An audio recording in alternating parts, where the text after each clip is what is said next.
Hi, everybody. Thank you so much for joining us today. It is really spectacular to see people from all over the world. A lot of you guys who are checking in are just checking in with panelists, and I will show you a screenshot real quick of how I want you to change your settings. So if you're in the chat right now, which I hope you are, make sure that your to area says to all panelists and attendees in the blue so that everyone can see what you have to say, unless, of course, for some reason you only want to say something to the panelists. We've got people here literally from all over the world. Someone checked in today from Morocco. We have Rotterdam, and all over the United States. I mean, this is Fargo, North Dakota there I just saw. Uh, Super cool. It's really great to see you guys all coming together. We've got a couple of folks from Canada. Um, hey, Tracy Malcolm from Scottsdale, Arizona, formerly from Houston. Yeah. Super cool to see you guys here. Thank you so much for joining us.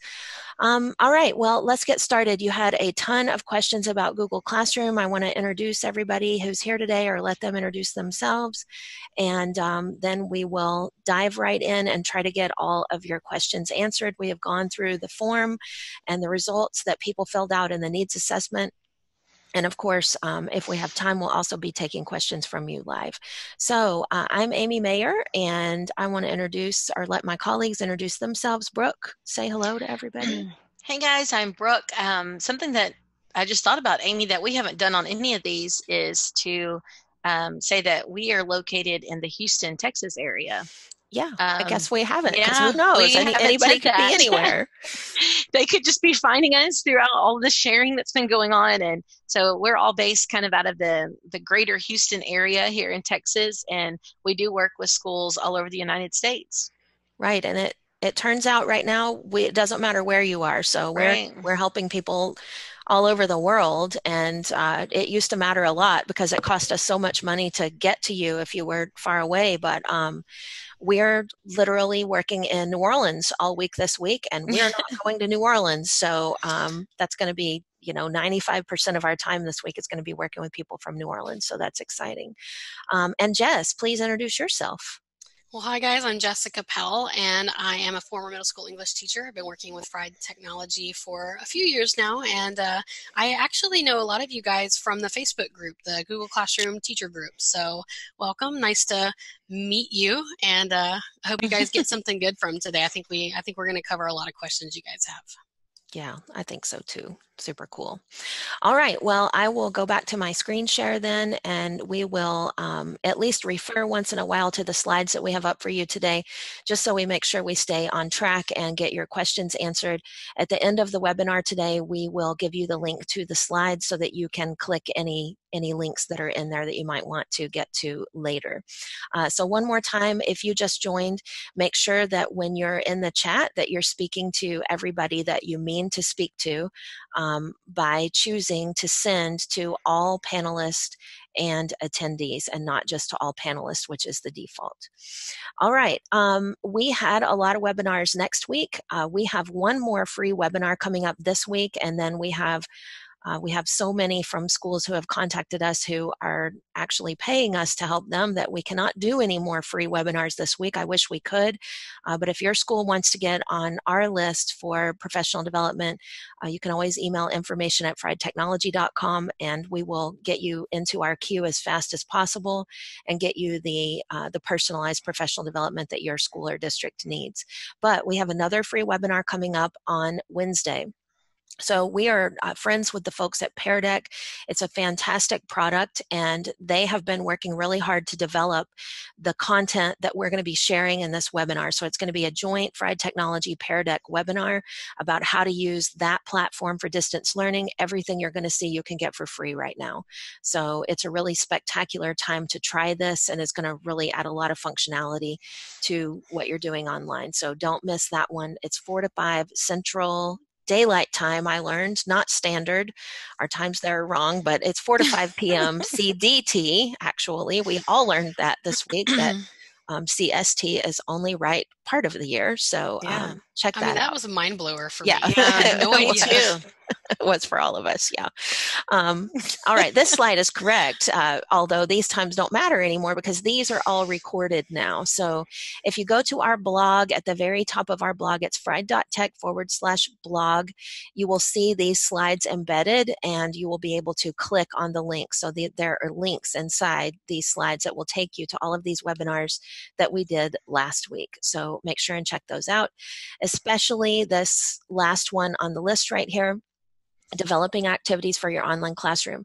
It was a top question asked today, but we talked about it for over an hour. We actually went long on that webinar because we had such interest. I mean, people just kept asking questions and good questions, and we were having such a good time, we just kept going. So don't miss that one. That is recorded. That is not something we're going to be particularly going over today, just because we already talked about it for over an hour last week. So if that was one of your top questions, and it was a top question, make sure you check out that webinar from last week.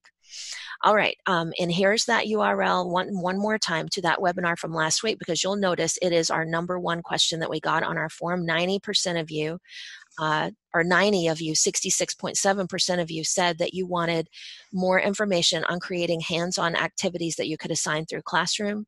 And I know you're going to love that webinar. I loved it. I learned so much from it, and I'm sure you will too. All right. So these are your other top questions here. And of course, we've got some slides here to help us stay on track.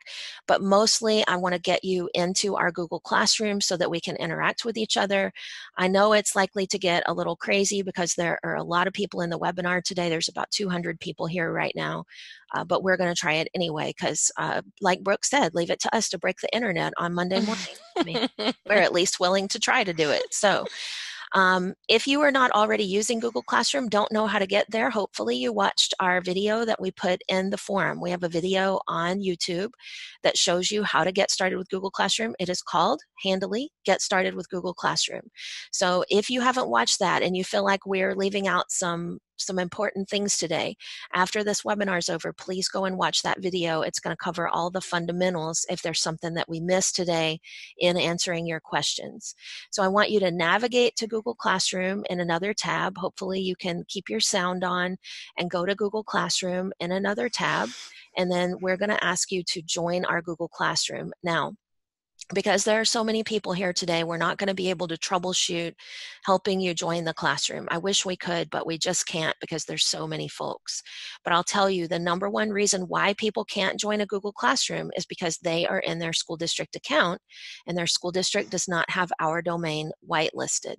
If you are logging in for the first time, please be sure, even though you're going to join our classroom today as a student, you want to choose I'm a teacher.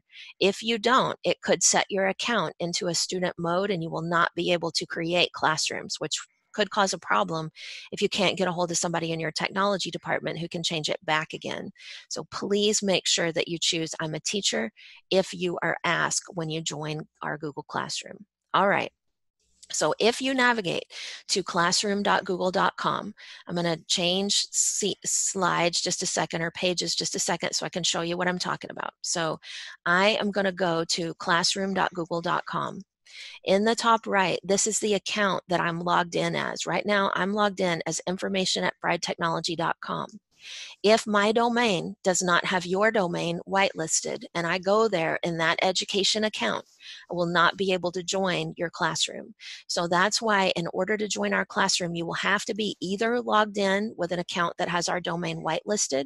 That's all of you guys who we have worked with before in your school districts, like you guys who are here from Vega today. We worked with you last summer. Probably our domain is still whitelisted. Dallas ISD, probably our domain is whitelisted.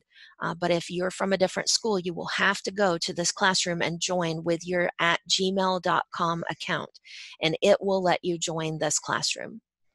All right, here's the code. I'm going to say it a couple of times, and then I'm going to switch back over and make sure you're able to join. Or Jess or Brooke, y'all can tell me if people are able to join our classroom, if you're seeing people come in. Yeah, The class And I code. pasted I pasted the class code in the stream too, so you guys can copy it and paste it. Awesome. Thank you, Jess. You're welcome. All right, so it is J2WUY4 J2WUY 4I. If that is hard to look back and forth from there, you can go to the chat and just pasted it there. You can slide your mouse over that and then right click and copy it. And that will let you copy that class code. And then I'm going to go back over to our classroom. It looks like we've got 59 people in there. If you can't join right now, don't stress. This stuff is going to remain here. Unfortunately, we don't have the personnel to continue to monitor it and answer all your questions in there, but you're welcome to talk to each other, ask each other questions, and you are certainly welcome to come back to that later and look at the assignments that we're going to post today.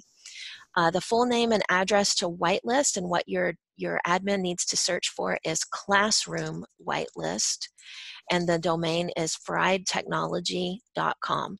If your domain admin system administrator adds friedtechnology.com to your classroom whitelist, that will allow you guys to join our classrooms. So anything that we have out free on the internet, you'll be able to be a part of that and participate in it with your school district account. All right, so it looks like you guys are able to join. That's working. If you're not, again, don't stress about that. Just stick with us today in the webinar, and then you can work on troubleshooting that when we are off. All right, I'm going to switch over to Classroom right now because I know that some of you have got questions about fundamentals, and I feel like it's a lot easier to understand this when you're looking at it than it is to look at slides, but the slides will be there for you later. So this part of the Google Classroom is the stream. That's the part that we're on by default right now. That's where you'll be taken when you first join the Google Classroom. And from here, we can share messages with our class.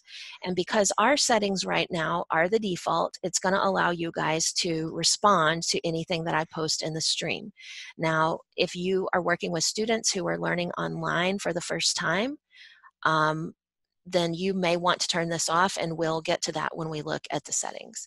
So I'm just going to say, howdy, y'all. Where are you from? So if you're in the classroom and you are looking at the stream, you can add a comment beneath my question, and you can answer my question. The stream used to be where we added assignments, but it is not anymore. So notice that Lisa is able to post in the stream. Again, that's our settings. And let's go ahead and go and look at those settings right now while y'all may be answering that question. So once more, if you can't log in, it is because you're not using your personal Google account. So look in the top right-hand corner of your Google Classroom, and you may need to add another account right here. It will have to be your @gmail.com account unless your school district has us whitelisted. All right, I'm going to go up to the settings in my Google Classroom right now. This is this gear in the top right, and I'm going to take a look at what the settings are in my Google Classroom for the stream. And here it is. If I turn this to students can only comment, people will not be able to start a discussion on the stream. They'll only be able to write back to me. So I'm going to go ahead and save that, and it's a setting you may want to choose in your Google Classroom. And that means that you'll have to find my post, and like Selena and 42 others of you guys did, you will have to post back to me. It will no longer let you post right on the stream. So great job. Thanks for participating in that. So many of you guys in there. If you were not prompted to join as a teacher or a student, this is how you can tell. When you go to the home page of Google Classroom and you click the plus sign, if you are in as a teacher, you will be able to see the create class option. If not, you will only see the join class option, and your system administrator will have to fix that for you. All right, I am going to move over now to the classwork page. This is really where the action happens in Google Classroom right now. But let me be quiet for a minute and ask Jess and Brooke, have I missed anything important yet, or are you all seeing anything in the chat? I think we're doing pretty good, other than just a few people still trying to join, that sort of thing. All right, and I see that someone's saying, I'm joined as a student. Yes, you are in our Google Classroom today as a student. That's how we wanted that to be.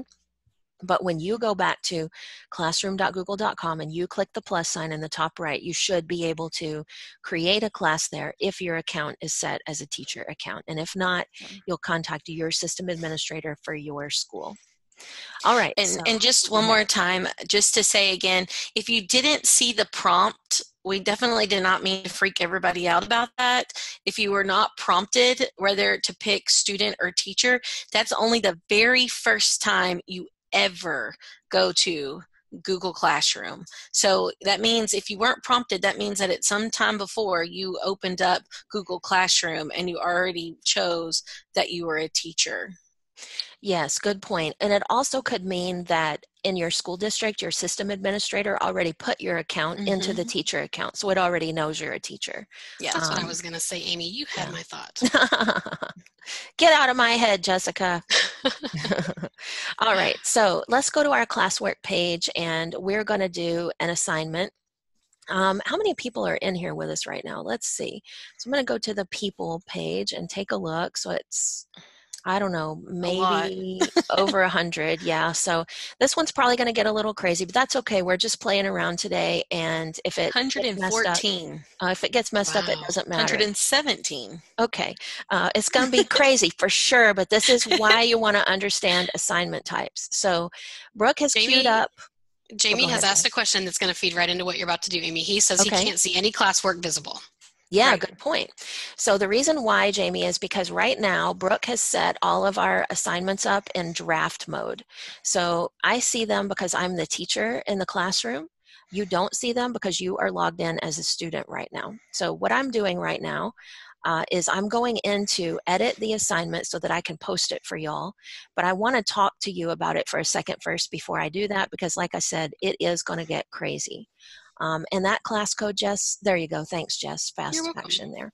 Mm-hmm. All right. So this is a collaborative document, and I'm going to open it up for a second so you can see what it looks like, because how we normally do this is we normally, only have 35 people in a session. Today we have 52 rows, so you may have to create your own rows down here at the bottom. I'll go ahead and hold down tab as long as I'm in the document because we've got more people than 52 in here. So you may have to create a new row.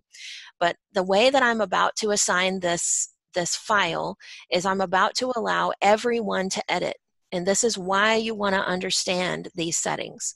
This is going to be set to students can edit file. That means when you open it up, you're going to be able to edit, and so is everybody else. It is 100% inevitable. Someone is probably going to type over you.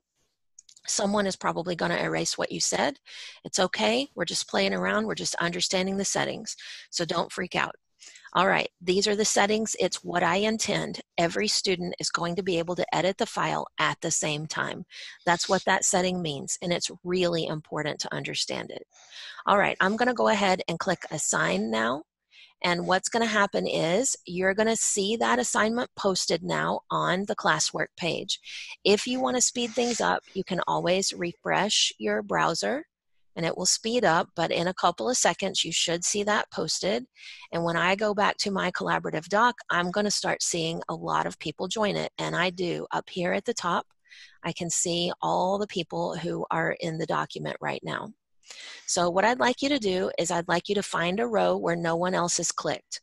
I'm going to go up and choose a row so that you can for sure see my mouse and you will know that I am clicked somewhere. So I'm going to click on 15. You can see all the other people who are already typing in here. So if you would like to participate live, go ahead and find a row and participate. Hey, look at that. There's Diana from Pomona, California. Hey, Diana. I wonder if we saw her when we were out there in California this last fall. Probably so. All right, so you guys see how this assignment type works. We're all able to edit all at the same time. And, I've done this assignment a few times where I've asked the question, something no one else in this room today can probably say, but that is true for me. And I've gotten so many really interesting responses on that. Yeah. What's your most interesting one you've gotten, Brooke? Actually, it was at IdeaCon in Illinois a few weeks ago. A lady had tried out multiple times for Survivor. Oh yeah, that's right. I remember her too. Yeah, still my most memorable one was the Monday after Super Bowl Sunday. And a guy said, I bought a shrimp ring yesterday for my Super Bowl party and did not realize it had to be defrosted. And he had Oh. served a frozen shrimp ring and said it was not very good. And I thought, you were a bold man to admit that you did that. And I cannot remember any other responses, only that one. It was such a weird one. It looks like we have shut Google down. Our document doesn't want Yep. to reconnect, at least for me right now. So That's what everybody's saying. Heavy traffic. yeah, We were yeah. afraid that this might happen. It still serves the purpose. It shows does. that when we have a document that everybody can edit, these things are going to happen. Now, if you've only got 30 kids in your class, Yeah, you're not going to have these issues. it's not going to happen. No, it's going to be fine. Especially you're not even all on the same network. So Right. Well, and over 150 people literally clicked on that link at the same exact time. right. So Exactly. Hey, so Katie wants to know of maybe some examples of what type of assignment we might do this way. That's a good question. So anytime you're going to want a group of students to work together, this is the setting you're going to choose. And this is actually one of those settings that you cannot change once you save and exit. So you got to make sure you get this right the first time. So what I would really normally do in my classroom is I would have students working in teams or groups. So I'm going to go back and grab my assignment again so I can show you how I would really normally do this. So let's say I have a group of students. I want them to all work together on this assignment. What I would do is I would assign it only to certain students in my class. So I would uncheck all and I would check, a certain list of students. So let's say these are the students I want to work together on this assignment. Okay. Maybe it's round robin writing or whatever it is that I want kids to work together on. I would choose them in a group and then I would assign, and then I would reuse that assignment and I would assign to the next group. And let me know if there are questions about that. Somebody's asking if they can monitor the docs because students are using swear words because that's what kids do, right? Yeah, that's what they do. We got to push all the limits, try out everything. So this is what we'll do. There is an irrevocable, unchangeable record of everything that happens in a document. So what you would do is you would let me go to a different file that nobody's in right now so I can show this to you. So what you would do is you would go to File and then Version History. And you'll be able to see the version history. This shows you who has typed what and when. It'll be really interesting to look at in our collaborative doc once we can load this later because there will be a very rich version history in this document. This one Brooke made from a copy, so it doesn't show very much, but anytime somebody types in here, even Brooke, so she's the only person who's typed in here so far. It shows what she has typed in teal. If I hover over it, it's going to show her name. So I can see anything anyone has typed, even if they go back and delete it later. And you see how Brooke's cursor, when you hover over the work on the left, you can see that it's green, but if you look on the right-hand side in the list, it's also green there too. So it's a little bit easier to visually see without having to hover over text. Right. It shows you what color gets assigned to different people. And again, this one's going to be fascinating to look at. And you do all have edit rights to this document. So you're going to be able to click on that same option I just did. Go into, I've already started drinking. Forget ready to start drinking. I have had more alcohol in the last week than I normally do. I was like, Amy, you might want to clarify it's 10:24 right now. I have not. This is just water right here. But I was like, you've already not today. No. Only in the evenings. Oh my goodness, that was classic. No, that did not happen. I have not had anything to drink today. And well, I hope Shelley I don't seem like I have. Shelley has just proven to us it's always 5 o'clock somewhere. It's 5 o'clock. Yeah, it's 5 in Germany. I'm a little jealous, Shelley. Oh my 5 goodness. o'clock is a long time away right now. I did get the version history to load though, and it looks so cool, doesn't it? Oh, yes. Here's everybody and what they've typed. So even if Katie decides to take back that she's ready to start drinking, we'll still be able to come back to this point in time and see that at one point in time, she was ready to start drinking. I just heard somebody take a picture. I did. It was me. So we can look Smart. at this even in greater detail with the little down arrow, and that will show us different points in time. So anyone who cool. teaches teachers how to do things know that these are the moments you need screenshots for. Yes, For exactly. when next time I'm talking about version history, I can say, do you see how many people were in my document in this screenshot? Yes, it's super, super cool. All right, so that's version history. It will be a lot easier to sort through when it's really your students because there won't be anywhere near this many people in there. But anyway, it is super cool. Hopefully that helps everybody.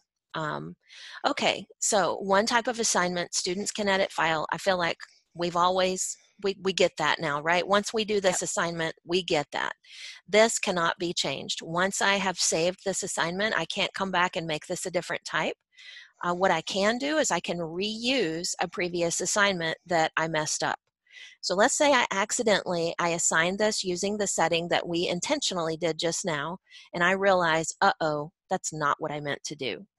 So what I can do is go to Create and Reuse Post, and I can find the classroom that I'm in right now, and I can find the file that I'm in right now, and I can reuse it, and then this reused assignment, it's what's going to let me change the settings now. So I used to delete the assignment and start over again from scratch, but I've now realized that I don't actually have to do that. I can reuse, and then I will have the option to make the change that I want to make.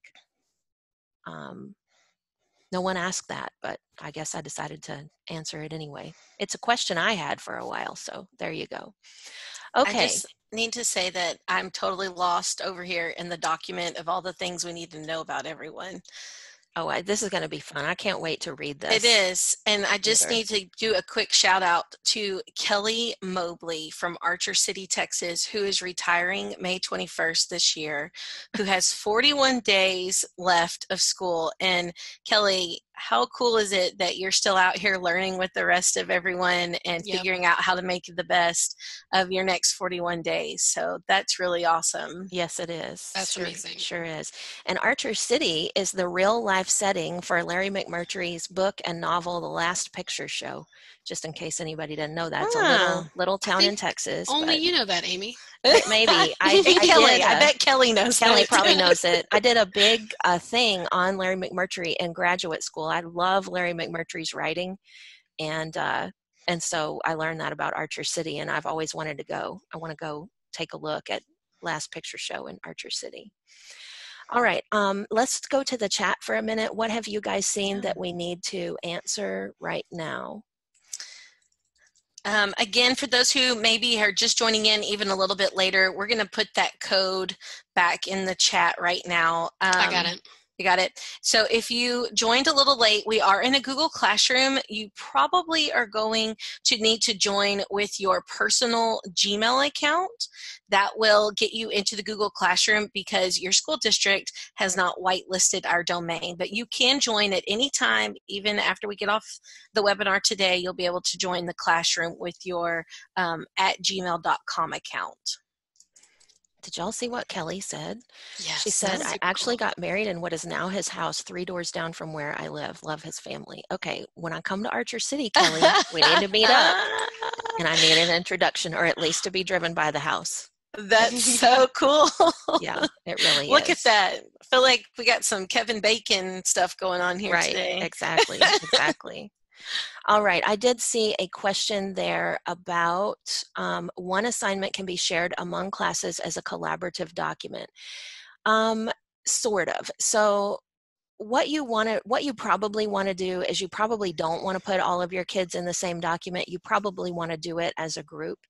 If you did have a collaborative document that you did want all of your students to edit and you had them in multiple Google Classrooms, I think, am I right, y'all? I think you would have to repost that document in each classroom, because once I go into Create Assignment and I select that file that everybody's editing, and I no, maybe I could do it for everybody. I guess I could, because I guess I could go up here and I could assign this to all my classes at one time. And as long as I have this setting on students can edit file, then every single student I teach would be able to edit it, right? Theoretically, yeah. Theoretically, yes. Yeah, you normally would not want to do that. But if you do want to do that, yeah, I think technically that will work. So good question. All right, let's go ahead and look at a different assignment type today. I'm going to go back and edit this draft assignment again. Each person is going to get their own copy of this assignment, and this is going to be a Google slide. And this one shouldn't freeze up or anything like that, because it's just going to be a Google slide that only you will see. So what I'm going to do is go ahead and click Assign, and then you should see this pop up on your classwork page. Right now we don't have any organizational structure. It will just appear there on your classwork page, and you're going to be looking at a slide like this. And this is an assignment idea. So what you can do is create a template for your students and then have them, you know, work inside a slide. It's, if you think about a slide being just like a poster board, just like any kind of visual thing that you would have your students do, this is, you can come up with so many creative assignments here. So will you guys go ahead and please open up that template if you're in our Google Classroom. And I'm going to go over and take a look at the teacher view with you. So what I see from the teacher's point of view is different from what you see. When you click on that assignment, you just see the assignment. When I click on it, I get my teacher page so that I can sort of supervise what's going on here. This is a place where I can give you a grade if I want to. I can return your work once you've turned it in. And I can also, once this page fully loads, I can also virtually look over your shoulder. So I'm going to refresh it and see if I can show you that. It might be slow because there's so many people in here. Yeah, and it may take a second to show up in your stream. We're asking a lot of the internet and Google Classroom today. Yeah, if you click View Assignment, sometimes that triggers that to pop up. Yeah, there we go. All right, so this is what I was looking for. You can see now how all the little thumbnails are loading, and I'm getting kind of a bird's eye view of everybody's screen. So I'm going to drop in on Adrienne right now. I'm going to try to open up her assignment, and I'm going to be virtually looking over her shoulder. So this is really great for right now when you may not be able to work with your students a lot of ways. If you assign something like this, you're going to be able to watch them work live, same in a document. And hopefully this will load so you guys can see Adrienne working, and hopefully she keeps doing something so we can watch. I'm trying to be patient, yet I'm not patient. Yeah. Times like these, I'm reminded of that saying. You've said it many times before. Everything's amazing and none of us are happy about it. Yes, yeah. So true. There's a video on YouTube. And I think that it's called something very like that. Everything's amazing and nobody's happy. And it's like the guy talks about how, you know, you use your cell phone and it has to go to space and come back. And yet we're like, work faster, you know, it's going to space. Yeah. We're doing things that we've never been able to do before yet. It doesn't work fast enough for us. Right. Exactly. Can't we just be happy? And nobody's happy. Adrienne says that that on her side it's not able to load and that she can't get it to the slide. So hopefully she'll be able to in just a few minutes. Yeah. Roseanne just said it's definitely faster than dial-up. Yes. Yes. Put that in perspective for us real fast. Yeah. Well, but our kids have never used dial-up, so they have no point of reference. You're right. You're so right. Something that someone said that I want to talk about for just a moment is Roseanne said that she's doing the webinar on the computer and using her tablet for the classroom. So that's really great too, because that's a dual mode. Also, this classroom can be done through iOS or Android app. So you can use both there as well. Yeah, good point. Good point. And Dennis made the point that he's just going to watch because trying to interact is too much for his network. So I think that's also a good strategy. You can always go back. Well, we just put so much pressure on Adrienne to participate, and she stuck with it, and she did it.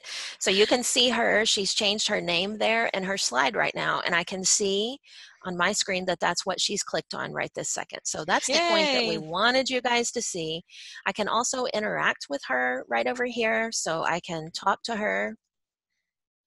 If I could type, I could. I'll just say hi. I don't want to, tax the whole internet, but I can say hi to her right over here. I can talk to her about her work. So if I want to leave a comment on what she's typed, I can do that using my comment tool. I'm also really glad that Adrian also did end up being a girl, because I got real nervous for a second. Oh, because I saying her and I didn't even know yet? Yeah. Well, I was thinking, because I have a friend named Adrian who spells his name pretty close to that, and I was like, Usually 2 N's means female. Yep. And that was a lucky guess on my part, I You guess. did good, Amy. Knowing all the stuff. Lucky. So Isabel asked a question, and I just want to talk about it since we're at this point. Because we created the template and attached it to the assignment, as soon as you guys open the assignment, you have your copy of it, and when you start working on it, we can see it. So you don't have to resubmit, you don't have to post and tell us that you've added stuff to it. We can just click on your assignment and see it, since we attached it to the assignment to start with. Right. So when I go back and look at all of my students up here, I could flip around and look at what any of you guys are doing. So let me try Alicia. I don't know if it's going to load, but I can switch around and take a look at different students and what they're doing right this second, or what they have already accomplished. So this lets me let me take a look at Ashley. This lets me kind of supervise what's going on in the Google Classroom. All right, so I'm going to go back to my teacher view here. This is, again, a place where I can give a grade. I can sort and see if anyone has turned this in yet by looking for only assignments that are turned in, and only Lisa has turned in right now. I can take a look at my students by first name or last name here. What else can I do on this page, y'all, that we should talk about? I guess I can go take a look at the assignment right through that little button right there. Let me not ask another thing to load, though. I think that's it for this page. I mean, this page is pretty simple, but also powerful. Where it says 100 points. If you realize you only wanted this to be 10 points, you can change it right there just by putting your cursor at the top. Usually you can do that on the assignment itself, but if you made a mistake and need to fix it, you can just do it right there. Yeah, there we go. And also, I think if you click on the name of a student on the left yeah, there you go. Click on any of those. You can see this is Elena D12's work, but look where it says assigned underneath her name. Assigned right there. Right there. If she has turned this in, it would say submission history, and you can click there and see how many times she's turned it in or it's been returned to her. So that's an easy way to kind of keep up. All right, let me go back and look. Let me look at Lisa's. Okay, so then I can click on Lisa. All right, and if she had unsubmitted this and resubmitted this, I would be able to see that right here. Yep, it even timestamps when they turned it in the first time, and then if it was unsubmitted by the student, because they can do that, it would timestamp it. If they resubmitted it, it just has a running list. So right now she's only turned it in one time, and that's all that's on the list. Very cool. I didn't know that. Thank you for sharing that. You're welcome. And really nice. I have to say that the students for sure know that that happens and have figured that out, because I was working with my niece, and she's said, I need to send my teacher a message real quick that I'm doing this so she doesn't think that I'm unsubmitting and resubmitting my work for another reason. And like, she's like, they know, they really truly know that that option is there and that they're basically being tracked on it. Yeah, we have a quick, we've had this question a couple of times, so I just want to get it out there. We've had several people ask about receiving a certificate for PD for our webinars. We have all of their email addresses. Do we just want to send something out when this is over? Sure, we can do that. Okay. Yeah. All right. Just want to let you guys know it's kind of popping up quite a bit in the chat now. So yes, guys, we have your email addresses, and we'll be sending something out for that. Yeah, we can do that. You'll be self-generating your certificate. We'll send you a form link. So make sure you type everything correctly. Your email address, your name, because when you type it in, that's what's going to be on your certificate. But yeah, we can send them a pre-filled form link that's got all of the information in there for today for people who attended live. Who watched, right. Yes. Great. Yeah, it won't be for people who go and watch the archive, but live folks, yes, we can do that. All right, cool. So let's go back to the classroom again and keep moving through what we have for you guys today. I want to go back for a second too and take a look at our questions and make sure that we are answering what the most important ones are. So I guess I don't know where I put those. Can you all help me find the either? Oh, top questions. I saw it. All right, here they are.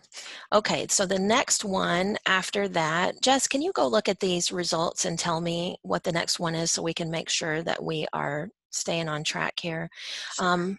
I'm going to go and take a look at tips for assigning and making PDFs editable, because that was a very highly asked question right there. 65% of respondents said they needed to know how to do that. So Brooke added a slide to this deck right here, and I think it is right toward the end, and it is about a tool called Kami. So again, we're going to give you these slides. We'll put them in the Google Classroom so that you can have them from there. But Kami is offering its tool for free during this crisis. So that is a really amazing offer, because Kami is going to let you assign straight to Google Classroom from a PDF. All you'll have to do is just fill out this form, and you can click that link to fill that out. And to get it, you can come to this slide when we give you this deck, and you can just click right on this top left picture here, and you'll be able to get the Kami extension. So I actually say more about Kami and act like I know more about it than I do. It's not something that I use all the time, but when I need it, it is incredibly useful. So are either of you guys experts at using it in classroom? No, and we became the expert of calling it Kami. Oh, that's right. Now we're calling they've it Kami. Switched to Kami. Oh, man. I know. I keep forgetting that. So sometimes you have a PDF. I was a high school English teacher, and I would have loved to have had this in my classroom, because what I would have wanted students to do with it is to annotate literature. I would have loved to have been able to assign a short story, for example, and then have students annotate right on top of that document. That would have been fantastic to be able to do that. So anytime you have a PDF, what you can do is you can open that PDF up with Kami. So I think Sharon won't care if I open up her certificate here real quick. So what you can do once you have Kami installed is you can right click on any PDF and you can open that right up with Kami. And I guess our information account doesn't have it in there. So let's go get it real quick. So I'm going to go to the Chrome Web Store and install Kami. My account has it, but I guess we haven't used it in here. So now everybody gets to see how to add it. So it's that's right. That's right. Will y'all talk about how you use Kami? Is it something that you use a lot? Yeah, I've used it not only just for like adding my signature to documents, but I did annotations in my geography classroom quite a bit. So in our geography classroom, I did map work, and a lot of times I would even have some like fill in the blank type activities where I wanted the students to go through and highlight different areas, because I try to support my ELA teachers with our reading passages and social studies. So I would have them go through and highlight like their context clues and inferencing skills in order to support our ELA teachers. So I found there a lot of use with any type of PDF markup tool in that form. I think as far as Kami compares to DocHub is really about the licensing and stuff. I mean, I think they functionally do similar things. I think Kami has some features that DocHub does not, and I don't think DocHub is really geared towards education. Kami really has made education one of their markets, so their features are a little bit more educational friendly. And like Brooke was saying, right now you can get that school-wide account for your students. Yeah. Well, and with Kami, you have an option of starting an assignment in Google Classroom with Kami, and that's not an option with DocHub that I know of. So that's a big bonus as well. It's really the best for education that we know of, for sure. So just so you know, if you're looking for a PDF to use in your classroom, you don't already have the file, you want to find one that someone else has made. When you go up to your Omnibox, you can type in file type, PDF, and then what you're looking for. So for example, if you're looking for a map of Canada, you can type that right up there, file type PDF, no spaces in there, and then a space, and then what you're looking for, a map of Canada, for example. And these results that come up are going to be PDFs. So when you click them, they're going to open up in a new tab like that. And if you have Kami, God, that's going to kill me. If you have it installed, you're going to see this open with Kami up in the top right. And Lydia, I just happened and my eyes drifted over there. It may take a minute for that white list to work. It says in the control panel that it could take, might say even 48 hours. But yeah, 24 hours, something like that. Mm-hmm. It won't take that long, so keep trying. All right, so here's my short story that I have opened. It is a PDF, and now because I have Kami installed, I can use the Open with Kami option up here. And that will let me open it up and show you what this tool is. But like Brooke said, once you get this free version that they're offering right now, you'll be able to start this inside Google Classroom, which is pretty cool to be able to do that. We're going to miss all these tools when they go away, but not the virus. Yes. I'm not Right. miss the virus when it goes away, but I'm going to miss all these free tools being available for everyone.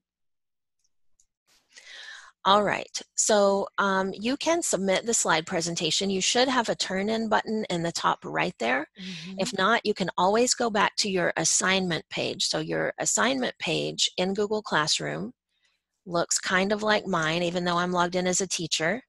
And on the assignment page, when you go to view assignment, on your side, you will see the ability to turn in right from there, no matter what else has happened. Sometimes you don't see it in the slide itself, but you'll always see it right up there. All right, so here is my short story now opened up in Kami. And I have a lot of different options. This is one that I really love. When you use that little share button in the top right, we call this button corn dogs. So we call the 3 dots in the top right-hand corner of the Chrome browser, we call those hot dogs. They're 3 dots. Well, these are 3 dots too, but they have a stick in between, so we call them corn dogs. Hopefully everybody all over the world knows what a corn dog is, or it's probably really confusing right now if not, but it's a hot dog on a stick, basically. All right, so here we go. When I share it and I let it upload, I can let other people annotate it. I can let other people see those annotations. And I found out the hard way that when you copy that link and you give that to someone, everybody will be in there at the same time, just like we were earlier, which is probably not what you want, right? Mm-hmm. So when you do this assignment through Google Classroom, what you're going to do is make a copy for each student. So let me go back to Google Classroom again. And then we can demo how to do this if you guys want to. Is that something that you need to know how to do, how to assign a PDF through Google Classroom? I think they would love that. Yes, I'm getting Okay. yeses. All right. And yes, your students are going to need to have this as well. So what you can do is just go to the Kami extension. So you can always type in Kami extension, Chrome, and you can copy the link right from the Chrome Web Store. So once you're looking at it, you can copy the link right up there, copy.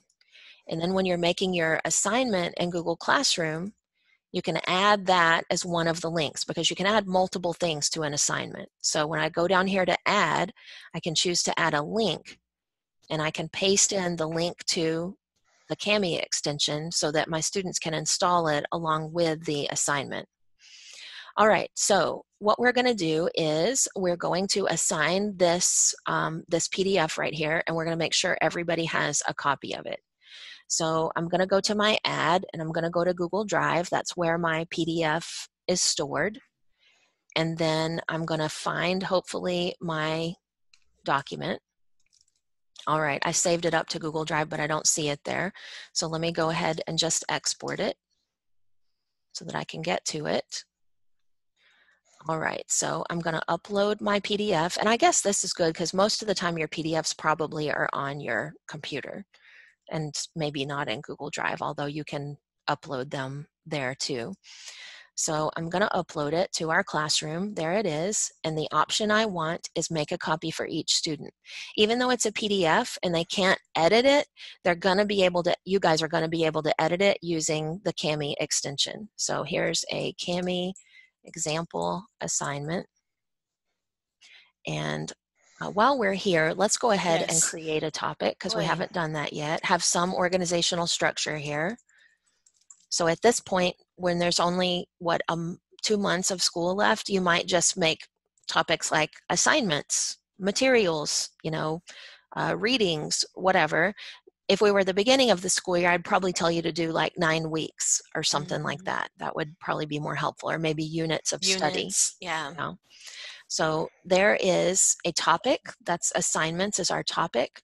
And now there's our example assignment. So when we get off the webinar today, if you guys have that, you can go install Kami and then open that up and you'll see how you'll be able to actually use the editing tools, drawing tools, and all that kind of stuff inside the PDF. So, and you can type too. Really nice. That's awesome. Yeah, it's a great tool. Amazing. All right, let's go back to our questions again. Jess, did you take a look at that? All right, what are we missing? So the two things that folks, you kind of just started talking about extensions that add some functions to Google Classroom.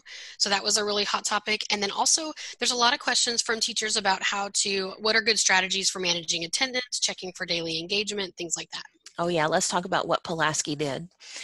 All right, before we do that, I want to use Share to Classroom with you for a minute. Now, Share to Classroom works better with Chromebooks than it does PCs, and your students have to have the Share to Classroom extension too. But in order to encourage you to have them get it, I want to show you what it does. If you already have the extension, then this is going to work for you today. If you don't, you would have to get the extension first. It's called Share to Classroom. And again, in your Omni box up at the top, you can just type in Share to Classroom extension, and you'll be able to find that in the Chrome Web Store and install it.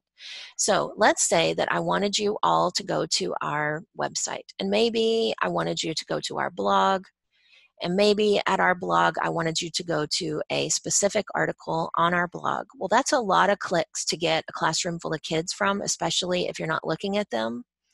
So I'm going to navigate myself as the teacher in your classroom today to the website where I would like you to be. This is the one that has those slides on it where you can click and see the different webinars we've done. So when I go to my Share to Classroom extension, what this is going to let me do, if my students have this extension, is it's going to let me push this website to you. So I don't know if y'all can you all see the dialogue that's popping up on my screen? Yes. Mm-hmm. Okay, good. All right, so this is your class, and what I'm going to do is push this website to you. So I know you probably don't have this extension. It's probably not going to pop up for you. But once you get your students to install this, you're going to be able to push websites to them. And what that's going to do is it's going to force this website to open up on their screen. Did I describe that well enough? Mm-hmm. Mm-hmm. Okay. I like it because it actually does it live time when you're in the classroom. And so students who, you can push the link in a classroom. You can go to classroom, create an assignment, attach a link and say, okay, everybody go there. But it might take you 10 minutes to get your middle schoolers there. It would take me 10 minutes to get my middle schoolers there. So this actually takes that control away from them for just a second because it pushes it directly to their screen and they don't get to choose to or not to click on it. It's going to just show up on their screen. Yes. So I see over there Tammy saying that our students can't get to stuff like this. Ask your technology administrator to push these extensions out if that's your situation. We have a whitelist that we provide. I'm glad to put that into the Google Classroom. They're extensions that we have vetted that we use in every school district we go to. And yes, they do need this extension in order for it to pop up on their screen. They can also send you stuff. And I love this for getting student work. So if they're working on something and you want to put it up on the screen, they can push to you their work in Google Drive. As long as you have the permissions to view it, you'll be able to pull that up on your screen and view it really quickly without them having to turn it in or send you an email or a chat or whatever. So that's pretty cool. Yep. All They right. can also send back to you. Yes, but it doesn't pop up on your screen, which No. is good because that You would get be, to monitor and then decide. Yeah, yeah. Amy, if you'll click on that extension again to show that screen, the little dialog box that pops up. Yes, I'm just making myself a note to put that Gotcha. list in See at there. the bottom where it says receive from students? So if students do push something to you, you'll get little notifications right there, and it'll show you the link, and you can preview it. And if you like it, you can push it back out to your students. It's all built right into that screen. Yeah, it's really a cool extension, especially, I mean, we don't encounter very many people who are using it or who know about it. So it's pretty amazing, especially totally for free. And yes, Share to Classroom is the name of that extension. All right, we probably have time for one more thing before we have to sign off today. What's it going to be, Jess? Hey, Go ahead, Brooke. sorry. I just want you to know I was looking at Googling a question, and it looks like that the Share to Classroom extension is just for Google for EDU. Oh, are there people here who, oh, that's right. So you may not be able to get it in your @gmail.com account. Good to know. Yeah, you'll have to install that in your school district account. The other thing we need to talk about is just some strategies they can use to check attendance or double check that students have accessed their classroom today or whatever. Okay, so our friends in Pulaski, let me turn off my stop share for a second since we're just going to talk about this for a minute. Our friends in Pulaski, Arkansas, who we did a webinar with last week, addressed this, and they had some ideas. What they do is they have a Google form. So what we'd recommend you do is put all of your students' names into a Google form. Is this what we decided, y'all, when we talked through this the other day? So you're going to do collect email address. Should I show this maybe? Okay, I panicked everyone. I'm so sorry to interrupt y'all while you're waiting to share that.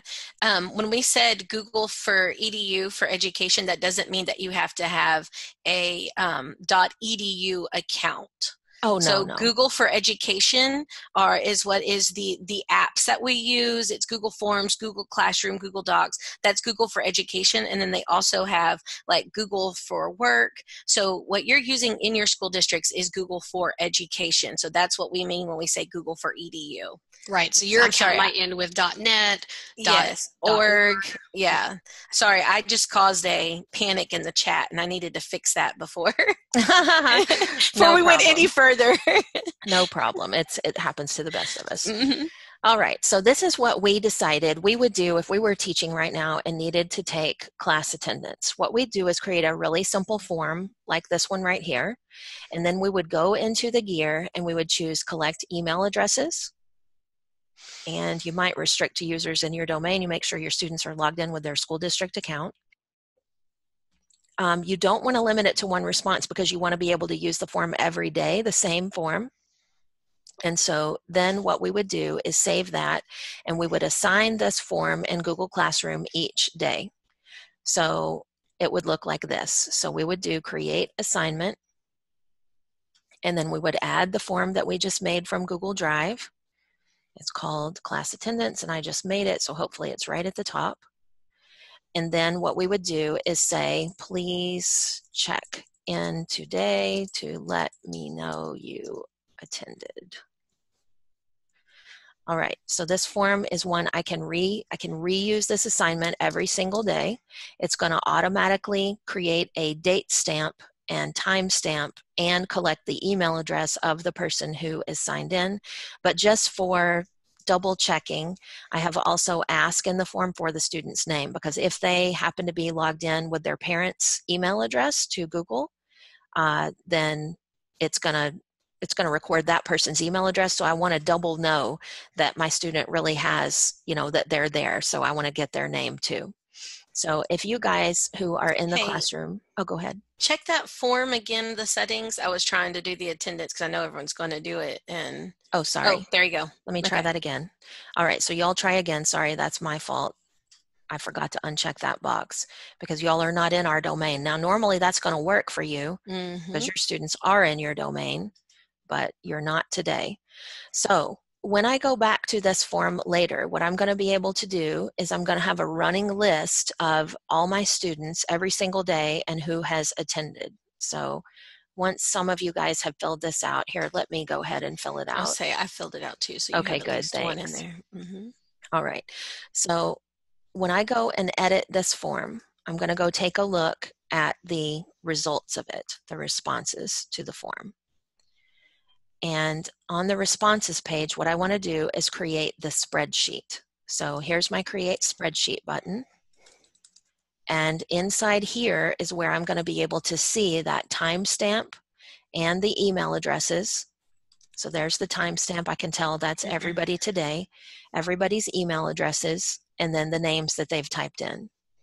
So this lets me look and make sure my students are here. Tomorrow I can do reuse assignment, use exactly the same thing again. And my students are going to be able to check in again tomorrow exactly the same way they did today. And I'll create a record of that every single day. Did that address all the points, you guys, that we were talking about? Yeah. Go ahead. No, sorry. We had some people asking, do we reassign it every day?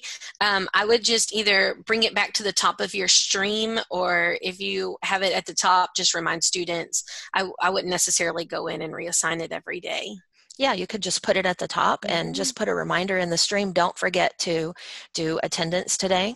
And that's going to be, they're checking in no matter what time they join or what they do. It will still be during that day, and it will collect that timestamp. If you are doing synchronous learning, meaning your students are having to sign on at a specific time in order to get attendance credit, on your form itself, you can turn on or off the accept responses. So let's say your kids need to be signed in by 9 a.m. You can go into the form and at 9:01 turn off responses. If that's what your campus is doing. If your campus doesn't care when the students are accessing the computer, that's asynchronous, and that means they can all access at different times. And so then you probably wouldn't want to turn on or off their responses, but that's just a strategy that could help you if you're trying to meet the goals of your district. Yeah, good idea.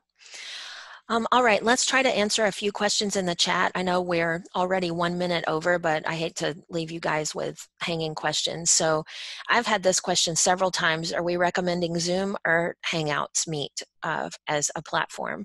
Hangouts Meet is really simple. I think anybody can do it. Very low, learning curve there. To create a Hangouts Meet, you can just go to your calendar and create a new event. You can add it right from there. It will only work with people inside your district, so your students are going to have to be logged into their school district account.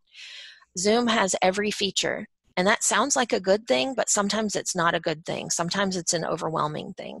So if you're just getting started and you maybe don't feel incredibly confident about these things, start with Hangouts Meet. When you figure out, hey, I need breakout rooms.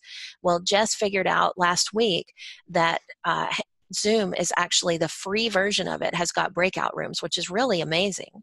Yes. But this is a great way to start. It's just so simple. Hangouts Meet. I just created a calendar event. I clicked Add Conferencing.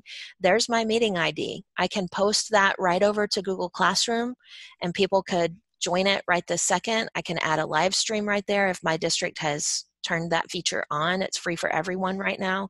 And then once I get into that Hangouts Meet, I can record it right from there. It's all really, really simple. So I'd say start with Hangouts Meet. Once you find out, I need features that this doesn't have, then move over to Zoom. So I keep seeing this come up in our Facebook group a lot about student privacy and Zoom and Hangouts. So Hangouts did have some hiccups early on in the process because this product wasn't intended to be a distance learning solution.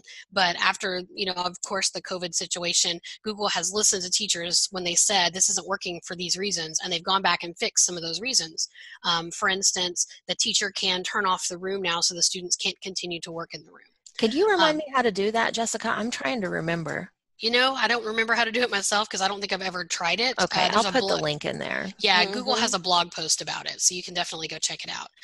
As far as Zoom is concerned, I don't know what the actual concerns are about Zoom. They are FERPA compliant, and I know a lot of big districts who are pretty averse to any sort of FERPA or COPA violations. They use it with their students, so I don't know why folks are saying that there are some specific violations of FERPA with Zoom. So you guys would maybe, if you want to put it in the chat, if you have like a link to an article or something, but I don't either. Even doctors, even therapists are using it. So it's got some really heavy duty requirements. Here's that blog article. I'll put this in the Google Classroom about how to make sure, is this it, y'all? I think it is. I think so too, yeah. Okay, we'll make sure it is, and And then I'll we'll double put it in check it there. too. Yeah. Okay, thanks. Because I don't remember it looking like that actually, but I guess it could be the same content. Yeah, I was going to say, I don't know. Yes, And we then, will post that Yeah, inside we'll make there. sure it's, yeah. And then Cynthia says, and I thought I read this as well, that Zoom had updated their privacy policies to match FERPA guidelines. So I do think Awesome. that's the case now. I think maybe before it wasn't that they were violating it. They just hadn't explicitly agreed to FERPA. Mm-hmm. They hadn't made a statement for it. So maybe that was the case. But So that's a good question too. The question is, can you record? And the answer is yes, you can if your district has enabled the advanced features. So normally you cannot record a Hangouts Meet unless your district has G Suite for Education Enterprise version, which costs money. You can't with the free version, but right now they have allowed you to do that. And in the blog article we're going to post, it's on my list here, that tells your system administrator how to enable that. It's also on our YouTube channel. There's a video there for system administrators that shows them how to enable those advanced features. Yeah, you're right, Elaine. You have to nickname the room so it won't be available after you leave. And we'll put that article in there. I hate that we have to go today, but we are 5 minutes over. Thank you guys so much for sticking with us today. And we'll put all of these links into the Google Classroom, including the slides that we used with you today. I got to put that on my list, so don't forget. So we're going to put the slides in there, also a link to those so that you can see them. Don't forget to join us on Wednesday afternoon at 2 p.m. for the Pear Deck webinar. I actually have not looked at any of the content because I'm excited to learn with you, and I'm going to be for real asking questions because I'm not very knowledgeable about that product, but it's going to be a lot of fun to learn about it and what you can do with it for distance learning. And thank you guys so much for joining us today. Everybody stay well. Yes, I'm with you, Sharon. Stay well, stay home, and Yes. we'll see you again on Wednesday afternoon. Bye-bye. bye.